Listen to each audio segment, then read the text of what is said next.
launched in Gaza.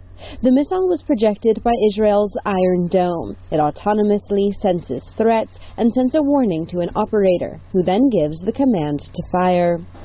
The U.S. relies heavily on its growing arsenal of unmanned aerial vehicles, or drones. They provide surveillance, identify targets, and can deliver lethal force, but only if an operator gives the go-ahead.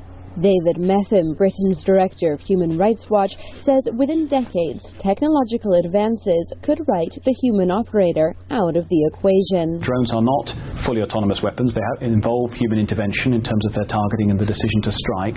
But that's been an increasing trend in the way that Western militaries in particular have been going in recent years. This will be several technological steps beyond that.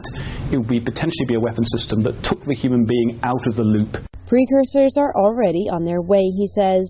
The U.S. Navy has commissioned the X-47B, the first drone designed to operate from an aircraft carrier at sea and carry out pre-programmed missions autonomously. This machine, nicknamed Big Dog, can follow soldiers and Marines on foot over a range of terrains.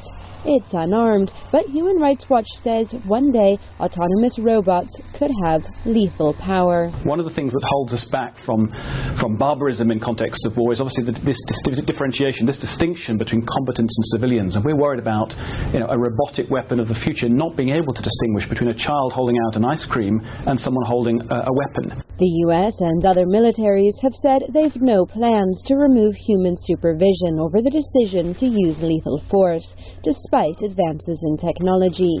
But Human Rights Watch says a global treaty should be put in place to ensure robots don't become 21st century killers.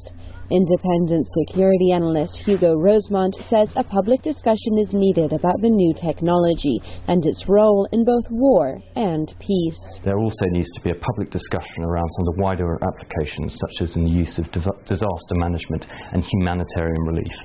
These technologies can be deployed and have been in those circumstances, and that should be part of this wider discussion on what we think of as autonomy.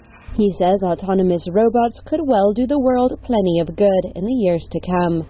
France sent these remote-controlled robots to Japan to help contain the Fukushima nuclear disaster last year. Just one job better left to machines.